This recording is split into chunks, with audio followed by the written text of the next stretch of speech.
Hi, James. Hi. We are here to talk about the crossing. And this is one of the biggest, possibly the biggest projects in my professional life. And for me, professional and personal, it's all one. Well, it's the crossing over. I think the right image is a river from one bank to the other bank, the other shore. Would you say it's a festival? No, which will have festival aspects, but I wouldn't call it a festival. Why not? Because it's a journey from A to B. It's a journey across the river.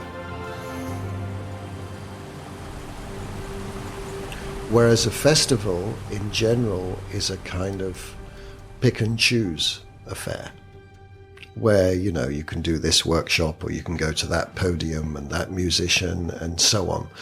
It's not about that. It's a very specific transition that we're trying to capture with the crossing from Homo sapiens to Homo amor, and taking people through that process, but large scale. And it has festival aspects because there is a strong celebratory side to it. Me, Marc, other people involved, you know, we've all been to Burning Man, so we have that little wild side. Well, wild in the sense of celebratory, wild in the sense of being a bit edgy, wild in the sense of going into unknown territory. Hi everyone, James here. Just thought I'd give a bit of a report. I've just had a deep dive the last days with Marc Gafni in Vermont in his beautiful house, him there with Christina, who I also got to know a lot better, very sweet. So, cut a long story short, meeting was fantastic. Exceeded my expectations. Incredibly productive. We have a program in detail. I feel inspired. Let's hear now a few words from my friend and colleague Marc Gafni. Marc is the source of much of the theory that underpins the crossing.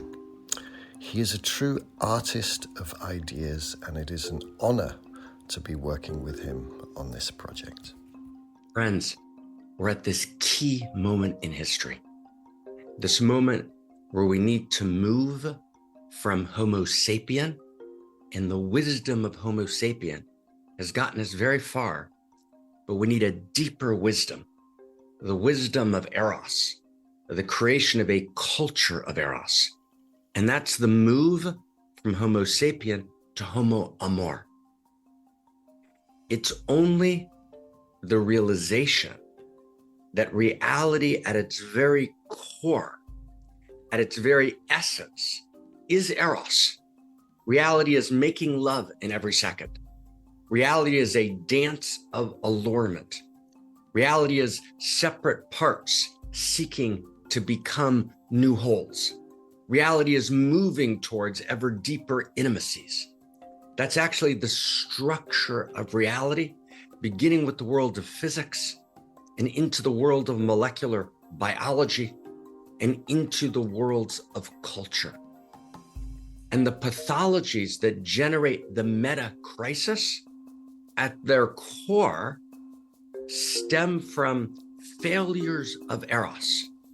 Every breakdown of ethics at its core is a breakdown of Eros.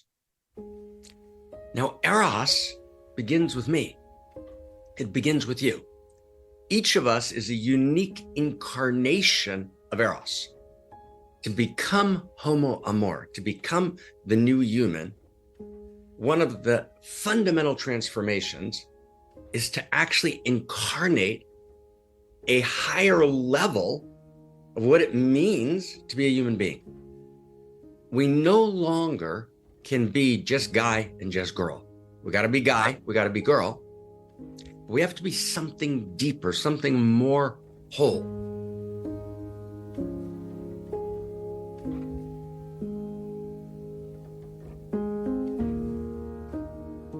Let me tell you a bit about the content of the crossing. We have 3 full days, and we're exploring 3 different existential questions. Questions that any kind of seeker needs to ask. Each question will be explored through the mind, through heart and body, and through the spirit. Day 1 is, who am I? One of the oldest and most persistent spiritual questions. Our answer to this question, our response to this question, will involve 3 different strands. The first is the wisdom and practices that come from Western enlightenment, what we call growing up, psychological maturation, and stages of development of the self. Then there's the strand from the Eastern Enlightenment, the wisdom and practices, what we call waking up. This is the mystical self, the only now self, what Buddhists call true self. And thirdly, we'll be drawing from the wisdom and practices from what we call indigenous endarkenment. This is more of a shamanic answer to the question, who am I? Day 2 brings the question, where am I? Or where are we? Initially, we'll explore the place of the human, Homo sapiens, within the evolutionary chain, but not only from a biological or cultural standpoint, also from a spiritual perspective. What is our place in the universe? Are we welcome? Is there an intrinsic purpose to our lives and our species? And then we'll answer the question from a contemporary contextual perspective. What is special about this moment in time? What are the challenges and crises facing us right now and inviting us to evolve? In other words, why does the crossing have to happen now?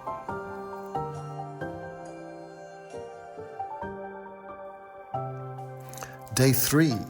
As we prepare to go back into the world, the key question of day 3 is, what is mine to do? What is ours to do? Most people are either in denial about the gravity of the global situation, or they just give up, feeling too small, unable to have impact beyond a very narrow circumference. Day 3, we're going to get really practical. There's plenty you can do. There's plenty you can be that will affect change. But to do that, you have to make the crossing. And the journey ends with the Homo Amor initiation. I mean, what we're trying to do with the crossing is, on the one hand, confront what we believe to be profound existential problems in the world. I mean, not just little problems. I mean, planet-altering problems that could end the human race, without being too dramatic about it, but that is how it looks at the moment. So we want to confront those issues head on. And part of our response to that is a response of joy. And that sounds contradictory. So as Marc says, we cry out of one side of the mouth and we laugh out of the other side of the mouth.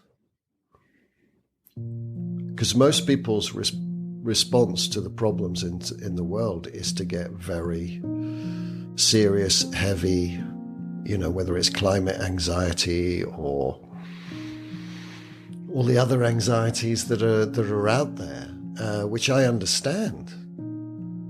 But going into that panic and anxiety and losing hope is not what's going to help us.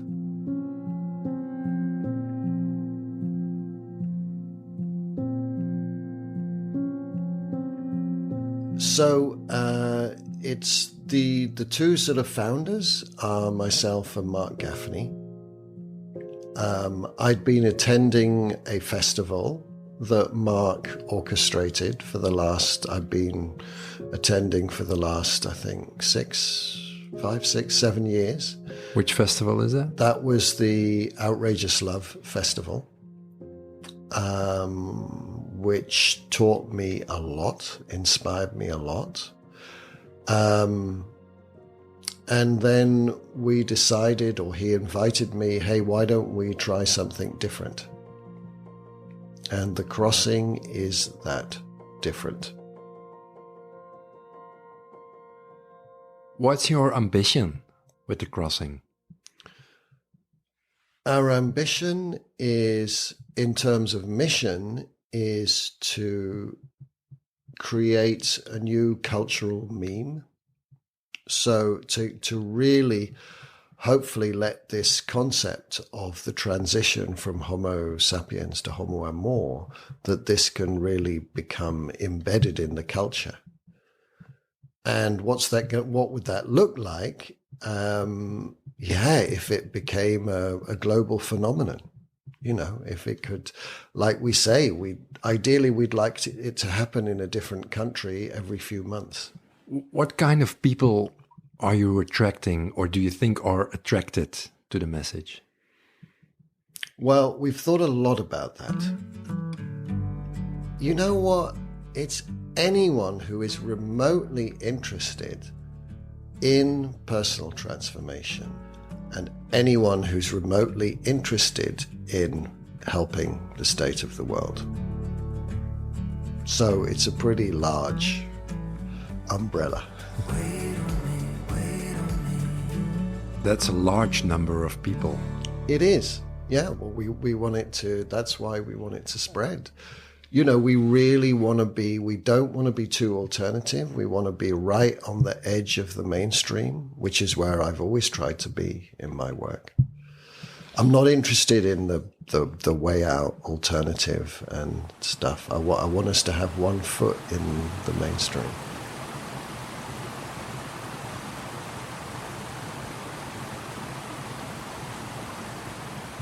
I see a sea of people, ocean of people, with each person a unique wave.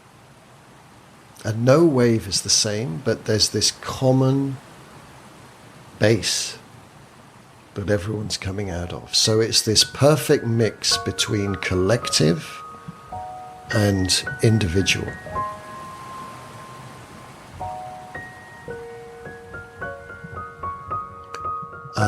Which I think in general in the world we have not yet achieved. But for those 3 days, that's my greatest hope, that we achieve that. The power of the collective? The power of the collective, but not at the expense of the individual. You see, there have been many strong collectives, but which were at the expense of the individual. And now we've got a lot of individuals with not a lot of collective. It's more than a feeling. It's actually a self-perception that we want to change. That people actually see their role in life slightly differently, their identity differently, and their role in life differently. In a subtle way. That my life has a different meaning and a different purpose. That is what we want with Homo amor. So what we want is, Homo amor, if you like, is the term that captures the sort of deepest new evolutionary part of ourselves. So whenever we find ourselves in a difficult situation, we want people, after they've been through the crossing, to ask themselves the question, what would Homo amor do here? So we're crossing a river. We're crossing to another shore. It's a transition that individually and collectively we need and are being, if you like, called on to make. Partly just by people's natural curiosity, natural sense of self-development, and partly because of all the problems in the world. This is going to be so special. And who knows, it could go really big.